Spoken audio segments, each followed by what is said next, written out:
J'avais des marabouts en Côte d'Ivoire et j'avais un marabout ici.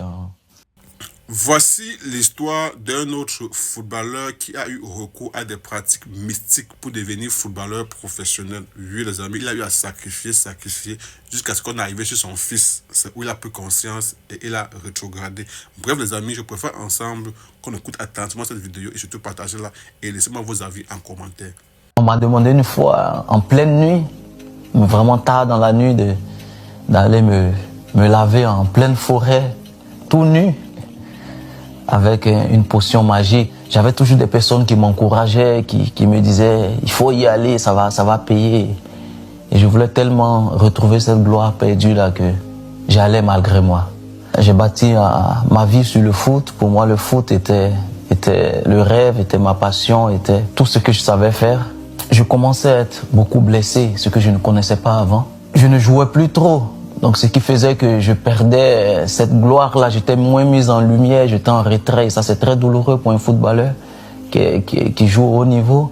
Et donc je voulais retrouver ma place de titulaire, retrouver cette gloire que je perdais. Donc c'était dans la période de 2005 à début 2008. J'ai été conseillé par des connaissances, voilà, de chercher solution, de chercher réponse, de chercher secours. Et c'est comme ça que je suis rentré dans l'occultisme. J'avais des marabouts en Côte d'Ivoire, j'avais un marabout ici.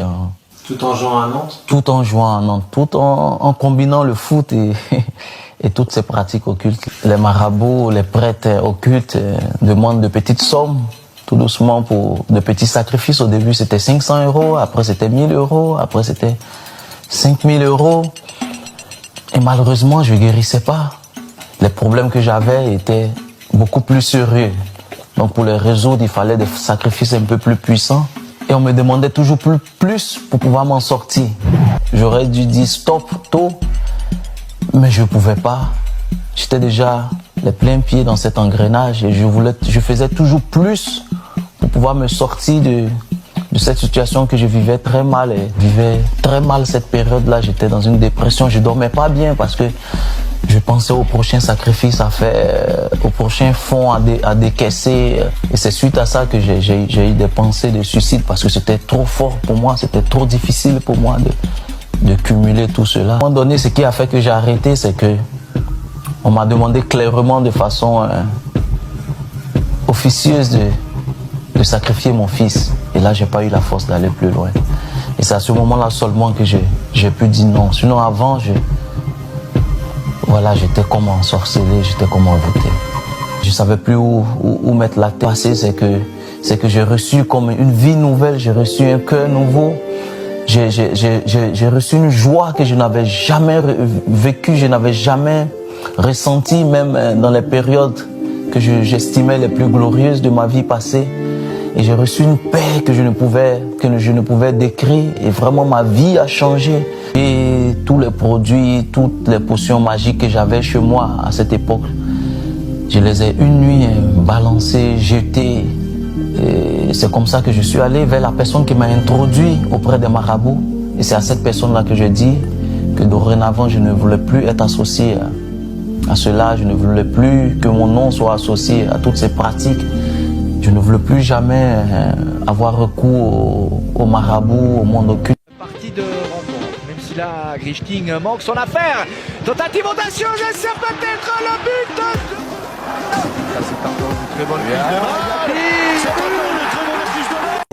Ensemble, nous avons écouté l'histoire de ce ex-footballeur professionnel et voilà, parfois, vous voyez, le football, il y a la partie visible qui est physique là, mais il y a une partie où nous ne voyons pas.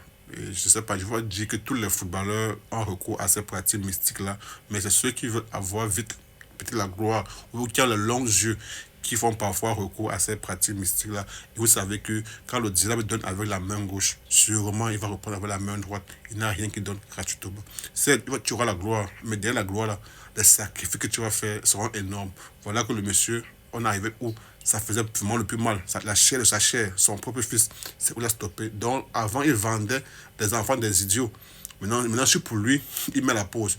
Bref, les amis, je ne veux pas ici venir faire le cours de mysticisme, c'est pas trop mon domaine, mais juste pour dire quand tu es sur un chemin, alors prends le temps de patienter afin de pouvoir atteindre les objectifs. Mais quand tu es pressé, tu vas faire recours toujours à ce genre de pratiques-là.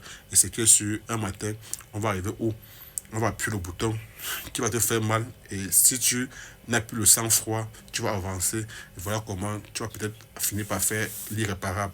Bref, les amis, à tous les jeunes footballeurs qui sont en train de vouloir se lancer dans cette carrière-là, dites-vous que là-bas sur le terrain, les gens courent comme ça. D'autres courent parce que c'est pas eux qui courent. Il y a les lions qui courent en brousse pour eux.